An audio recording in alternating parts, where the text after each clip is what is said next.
Every year when the city was preparing to honor its heroes, he stood aside, invisible in the crowd. Gray temples, stooped posture. He was just a shadow of the past, a veteran whose exploits had long been forgotten and whose name was not on any list. His pain was silent, his presence was mute, but that day everything changed. One event, one chance glance, and this man's life, and with it the perception of the entire city, turned upside down. How did it happen that a forgotten hero suddenly found himself in the spotlight? And who or what was the catalyst for this unexpected change? The Maple Street Cafe was filled with the scent of freshly brewed coffee, its bitter aroma mingling with the buttery smell of pancakes sizzling on the griddle. Outside, the Vermont morning air was crisp, stinging cheeks, and turning breath into fleeting clouds of vapor. A faded American flag fluttered in the breeze above the diner's door, its edges frayed from years of service. Inside, the clink of forks and the soft hum of conversation filled the space. A Saturday ritual for the locals. In the corner, by a window fogged with condensation, sat Hoffman, a 92-year-old man whose presence was as unassuming as his chipped mug. Hoffman was a constant here, like the red vinyl booths or the jukebox that hadn't worked since 1998. Every Saturday, he arrived at 7 a.m., his worn brown coat hanging loosely on his lean frame, an old baseball cap pulled low over his eyes. In his hands, he always held a tattered letter, its edges curling like autumn leaves, and ordered the same thing: black coffee, no cream, no sugar. He sat, read the letter, sipped his coffee, and watched the world move on without him. Most didn't notice the faint tattoo on his forearm, a medic's cross, barely visible under age-spotted skin, or how his shoulders stayed squared despite his years, as if he still carried the weight of a battlefield. That morning, the cafe was livelier than usual. The annual Veterans Breakfast was a week away, and the town was preparing. A banner hung above the counter, honoring our heroes. Saturday, November 9th. Tables were filled with the locals, farmers, teachers, a few young families, buzzing about the event. Hoffman, as always, sat alone, his eyes tracing the familiar lines of the letter. The paper, dated 1953, was a thank you from a soldier he'd saved during the Korean War. One of 68, though no one here knew that. To them, he was just old Hoffman, who tipped $1 no matter the bill and spoke little. The door swung open, letting in a cold gust and a group of newcomers, 3 men in pressed suits carrying clipboards. They were from the county, organizing the breakfast, their voices cutting through the diner's warmth like a knife. One, a man with a too-tight tie and a hurried gait, approached the counter where Sally, the cafe's owner, was pouring coffee. "Good morning, ma'am," he said, glancing at his clipboard. "We're finalizing the guest list for the Veterans Breakfast. It's invite only this year, limited space. We need to confirm who's attending." Sally nodded, wiping her hands on her apron. "Sure thing. Most of our regulars are veterans. You got their names?"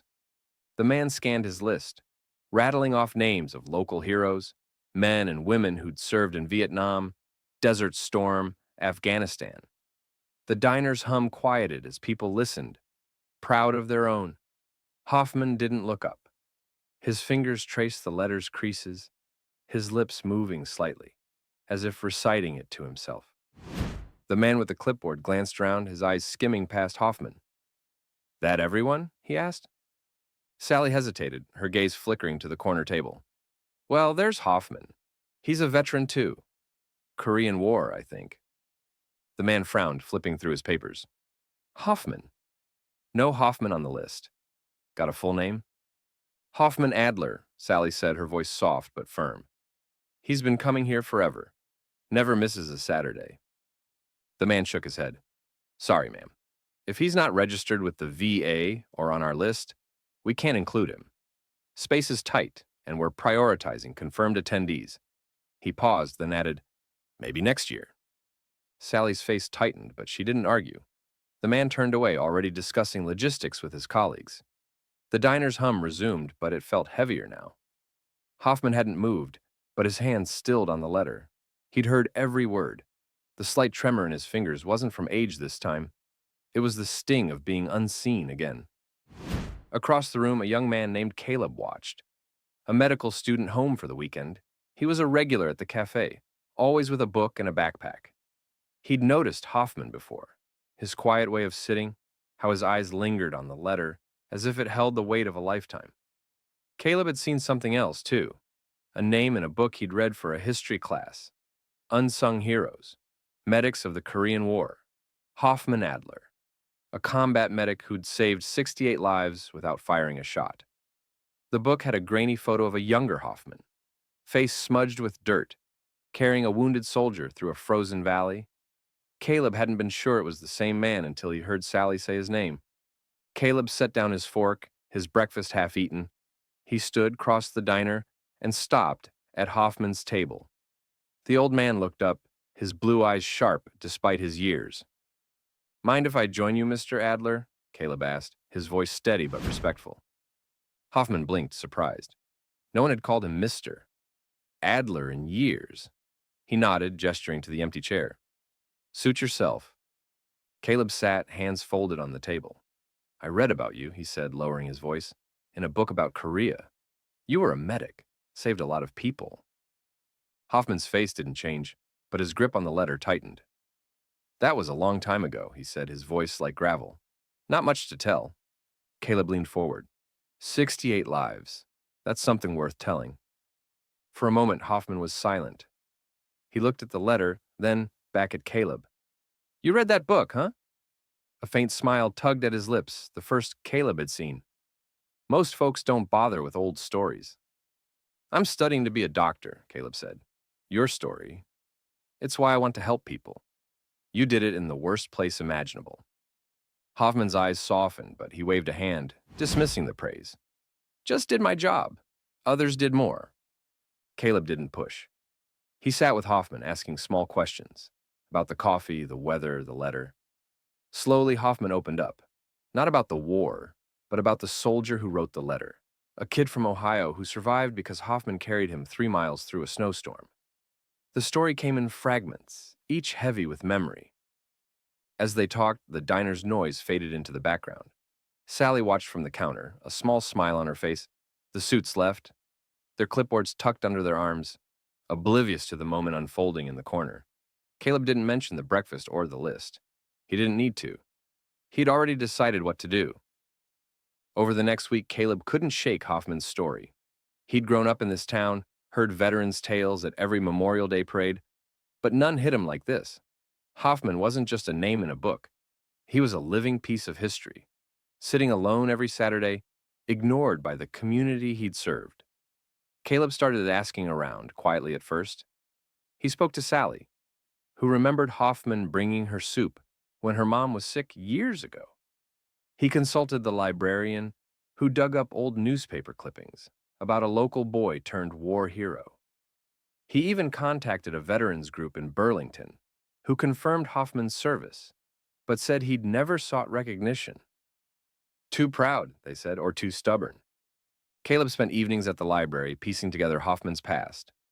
Born in 1933 to German immigrants, he enlisted at 18, trained as a medic, and shipped out to Korea in 1951. He served at the Chosin Reservoir, one of the war's bloodiest battles, dragging men to safety under fire, patching wounds in sub-zero cold, and continuing until medevac arrived. 68 lives, the book said. But Hoffman never sought a medal, never told his story. After the war, he worked as a nurse until his hands shook too much to hold a syringe. Now he lived alone in a small apartment above the hardware store, his only company the letter and his coffee.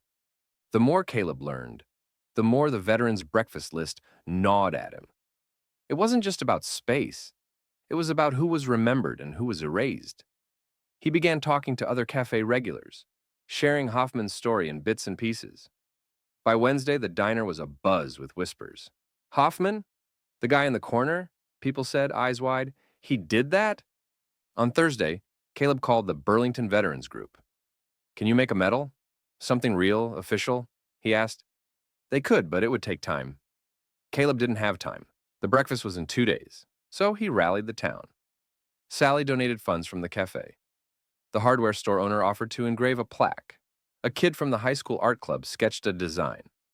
By Friday night, they had something, a custom medallion, not military issue, but heavy with meaning inscribed with for valor and compassion. Hoffman Adler, Korean War. Saturday morning, the Maple Street Cafe was packed. The veterans' breakfast was in full swing, the air thick with the smell of bacon and laughter. Tables were draped in red, white, and blue, and a small podium stood at the front where the mayor was set to speak. Hoffman arrived at 7 a.m., as always, expecting his corner table. But Sally met him at the door, her eyes bright. "Hoffman, come with me," she said, leading him to a table near the center, where Caleb and others waited. Hoffman hesitated, his hand clutching the letter, but he followed. As he entered, Caleb stood. Then Tom, a Vietnam vet and regular. Then Sally. One by one, everyone in the diner rose to their feet. The room fell silent, the only sound the faint creak of Hoffman's chair as he sat. He looked around confused, his cap pulled low. Caleb stepped forward, holding the medallion. "Mr. Adler," he said, his voice carrying across the room, "we found out who you are, what you did. 68 lives. You never asked for thanks, but we're giving it anyway." He handed Hoffman the medallion, its weight settling in the old man's hands. The room erupted in applause, not loud or showy, but steady, like a heartbeat. Hoffman looked at the medallion, then at the faces around him. Faces he'd seen for years, but never truly known. His eyes glistened, but he didn't cry. He nodded once and slipped the medallion into his coat pocket, next to the letter. The applause in the Maple Street Cafe faded, but its echo lingered in the air, like a warm breath after a cold morning. Hoffman sat at the table, his fingers still tracing the edge of the medallion in his pocket. He wasn't used to attention. Decades of solitude had taught him to be invisible, a shadow slipping through the crowd. But that morning, something shifted. People who once passed his corner table without a glance now looked at him. Some nodded, others smiled, and a few veterans approached to shake his hand. Their palms were rough, calloused, like his once were, and each handshake carried quiet respect. Caleb returned to his seat but kept his eyes on Hoffman. He saw the old man sit a little straighter, his shoulders, once hunched under time's weight, now held with renewed strength. It wasn't bravado or pride. Hoffman was never that way. It was dignity, waking after a long sleep. Sally approached with a coffee pot, her eyes still shining with emotion. "More coffee, Hoffman?" she asked, her voice warmer than usual. He looked up, and a faint smile crossed his face. Not the guarded grimace he'd offered for years, but something real, reaching his eyes. "Why not?" he said, sliding his mug forward. "But this time, maybe add some cream." Sally laughed, surprised. "Cream? You've been drinking it black as tar since I've known you." "Maybe it's time for a change," he said softly, his words carrying more than just coffee. That small moment was a beginning. Over the next weeks, Hoffman began to change, slowly but noticeably. He still came every Saturday at 7 a.m. with his letter and cap, but his corner table was rarely empty now. People approached, not with intrusive curiosity, but with genuine respect. Jack, a farmer who'd served in Vietnam, started sitting with him, sharing stories of his army days. School kids working on a veterans project asked for interviews, and Hoffman, though grumbling he had nothing special to say, answered their questions. His voice, once gruff and sparing, softened, his stories growing longer. One foggy Vermont morning, Hoffman brought more than his letter. In his pocket was a small box, untouched for years. Inside were photographs, faded, yellowed snapshots of his platoon in Korea. One showed him with comrades, their faces young and weary, snow-covered Chosin Hills behind them. He showed them to Caleb, who now regularly joined him for coffee. "This was Johnny," Hoffman said, pointing to a lanky kid with a wide grin. "He wrote me that letter. Thought he wouldn't make it, but I got him out." Caleb listened closely, his fingers warming his mug. "Did you ever talk to him after the war?" Hoffman shook his head. "He went back to Ohio, got married, had kids. Wrote me a couple times, but time moves on. People forget." "But you didn't," Caleb said.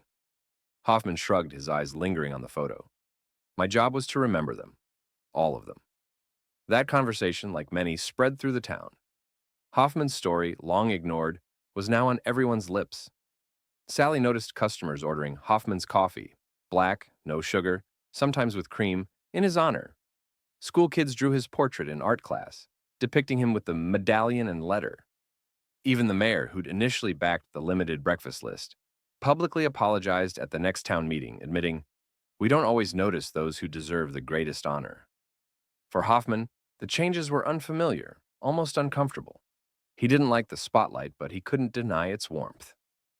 One snowy Saturday morning, he arrived at the cafe to find his table adorned with a small plaque, reserved for Hoffman Adler, hero of Maple Street. He snorted, but his eyes betrayed a glint. Sally, behind the counter, just winked. "You didn't think we'd let it go, did you?" she said. Hoffman shook his head, sitting down. "You're all crazy." But he stayed. And for the first time in years, he didn't just drink coffee and read his letter. He talked, laughed, even joked about the weather, how modern coffee was too fancy, how he nearly froze in Korea trying to light a fire with wet branches. His laugh was quiet, raspy, but real, filling the cafe with new warmth. The community changed, too. The veterans' breakfast was a turning point, not just for Hoffman, but for everyone there. People began to see each other differently, not just as neighbors or acquaintances, but as bearers of stories worth hearing. Inspired by Hoffman, Caleb organized monthly gatherings at the cafe where veterans could share memories. They called them memory breakfasts, and the room was always full. Young people came to listen, elders to speak, and Hoffman, though reluctant, became their unofficial center. Sally, who'd run the cafe for 20 years, started thinking bigger. She saw how Hoffman's story had united people and didn't want that warmth to fade. One evening after closing, she gathered a few regulars: Caleb, Tom, the hardware store owner, and others. They sat at the counter, sipping cold coffee, as Sally shared an idea that had been brewing in her mind. "I want to rename the cafe," she said, "for Hoffman. We'll call it Hoffman's Cafe. So everyone who walks in knows his story, and so we never forget those who, like him, carry their burdens quietly." Silence fell, but it was filled with agreement. Tom nodded, his eyes shining. "He won't like it, you know. He'll say it's too much." "Then we won't ask," Sally smiled. "We'll make it a surprise." The next weeks were filled with quiet preparation. The community raised funds for a new sign, forged at a local workshop. An artist from a nearby town painted a mural on the cafe's wall. Hoffman in his youth, in a medic's uniform, letter in hand, against Korea's snowy hills. Below it, an inscription: Hoffman Adler, who saved 68 lives and inspired thousands. Sally ordered new menus, the first page telling Hoffman's story, with Hoffman's coffee, an official item. The opening of Hoffman's Cafe fell on a cold December morning. Sally invited everyone, from school kids to local veterans. Hoffman was lured under the guise of a regular breakfast, and when he arrived, he was met with applause and a shining new sign above the door: Hoffman's Cafe. He stopped, his hand tightening on the letter in his pocket, and for a moment it seemed he might turn and leave. But Caleb took his arm and led him inside.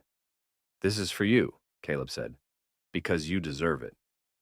Hoffman looked at the sign, then at the gathered crowd. His voice trembled as he spoke. "You all... You didn't have to.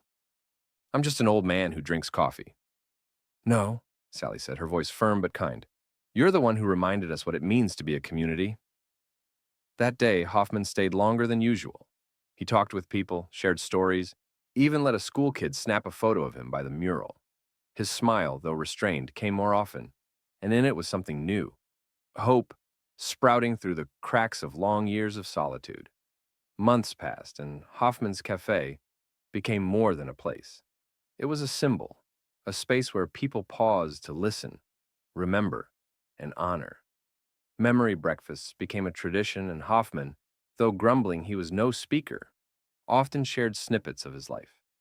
His stories inspired others to tell theirs, and the cafe became a hub where generations found common ground. For Hoffman, the changes were quiet but profound. He began wearing the medallion, not tucked in his pocket, but pinned to his coat. He grew livelier, his laugh more frequent, his eyes shining when he spoke of Johnny or other soldiers he'd saved.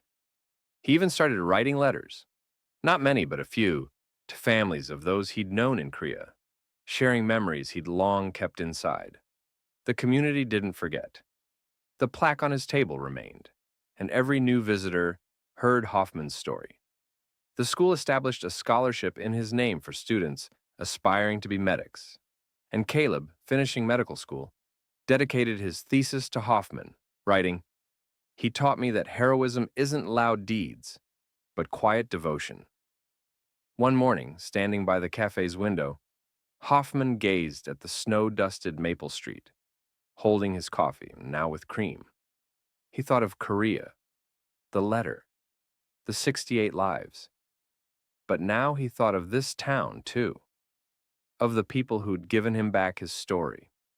He smiled quietly to himself, and for the first time in years, felt at home. Who is the Hoffman in your community? Pause, look around, listen. Their stories are waiting to be heard. Subscribe to Hoffman Stories to read more tales of quiet heroism that changed the world. Visit hoffmanstories.com for details.